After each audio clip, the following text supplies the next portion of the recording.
Whatever you choose to do with your life, wherever your passion takes you, I urge you to take the power you have been given and use it for good. Aspire to leave this world better than you found it.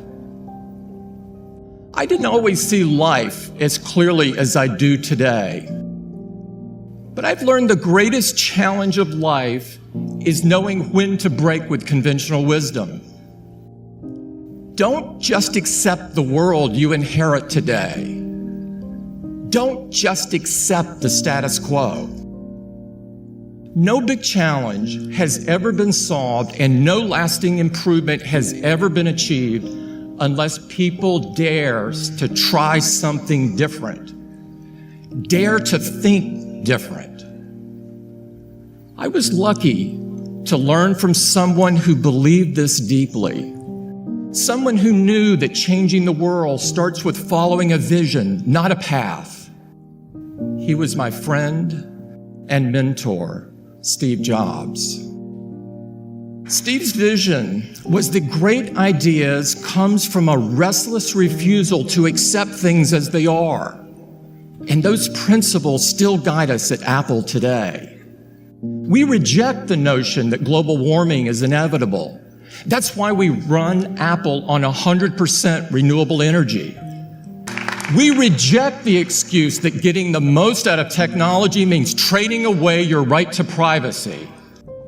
So we choose a different path, collecting as little of your data as possible, being thoughtful and respectful when it's in our care, because we know it belongs to you. In every way, at every turn, the question we ask ourselves is not what can we do, but what should we do? Because Steve taught us that's how change happens. And from him, I learned to never be content with the way that things are. I believe this mindset comes naturally to young people, and you should never let go of this restlessness. How will you challenge the status quo? How will you push the world forward? When you look across this country and when you see people's lives held back by discrimination and poverty, when you see injustice and inequality, you should be the last people to accept things as they are. Whatever path you've chosen, be it medicine or business, engineering or the humanities, whatever drives your passion, be the last to accept the notion that the world you inherit cannot be improved. Be the last to accept the excuse that says that's just how things are done here. You should be the last people to accept it, and you should be the first to change it. You are uniquely qualified and therefore uniquely responsible to build a better way forward. That won't be easy. It will require great courage. But that courage will not only help you live your life to the fullest, it will empower you to transform the lives of others. Last month, I was in Birmingham to mark the 50th anniversary of Dr. King's assassination. And I had the incredible privilege of spending time with women and men who marched and worked alongside him. Many of them were younger at the time than you are now. They told me when they defied their parents and joined the sit-ins and the boycotts, when they faced the police dogs and the fire hoses, they were risking everything they had, becoming foot soldiers for justice without a second thought. Because they knew that change had to come. Because they believed so deeply in the cause of justice. Because they knew even all the adversity that they had faced, they had the chance to build something better for the next generation.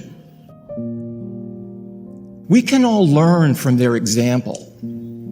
If you hope to change the world, you must find your fearlessness.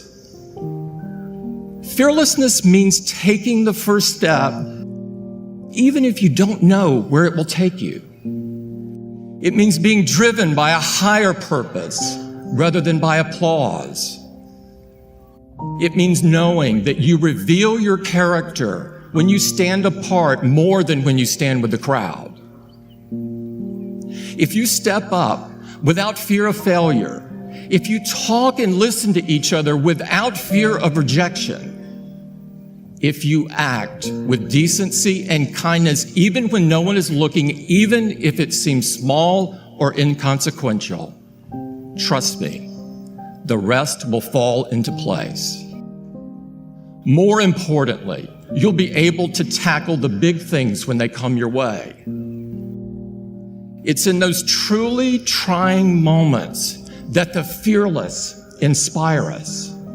Fearless, like the women who say, "Me too," and "Time's up." Women who cast light into dark places and move us to a more just and equal future. Fearless, like those who fight for the rights of immigrants, who understand that our only hopeful future is one that embraces all who want to contribute. Be fearless. Be the last people to accept things as they are, and the first people to stand up and change them for the better. The time is always right to do right.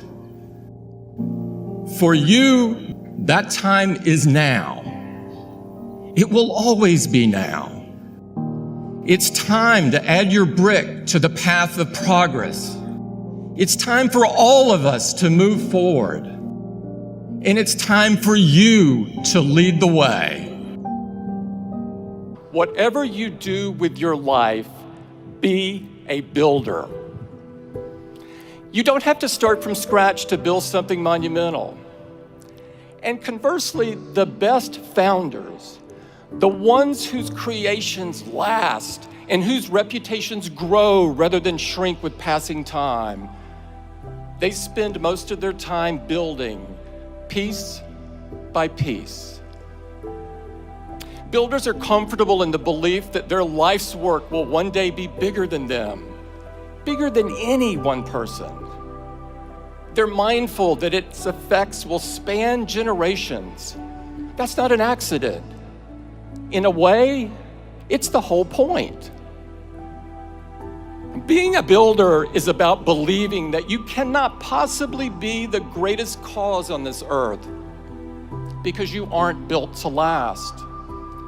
It's about making peace with the fact that you won't be here for the end of the story.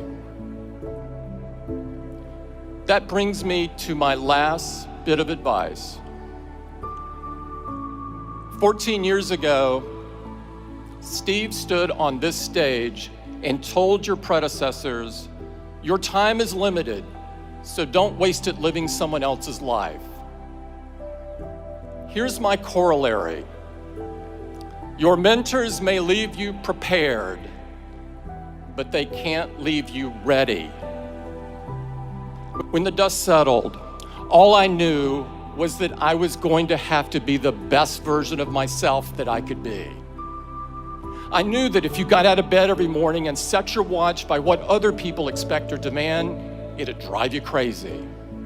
So what was true then is true now. Don't waste your time living someone else's life. Don't try to emulate the people who came before you to the exclusion of everything else, contorting into a shape that doesn't fit. It takes too much mental effort that should be dedicated to creating and building. You'll waste precious time trying to rewire your every thought, and in the meantime, you won't be fooling anybody. The fact is, when your time comes, and it will, you'll never be ready. But you're not supposed to be. Find the hope in the unexpected. Find the courage in the challenge. Find your vision on the solitary road. Don't get distracted. There are too many people who want credit without responsibility. Too many who show up for the ribbon cutting without building anything worth a damn. Be different. Leave something worthy. And always remember that you can't take it with you. You're going to have to pass it on.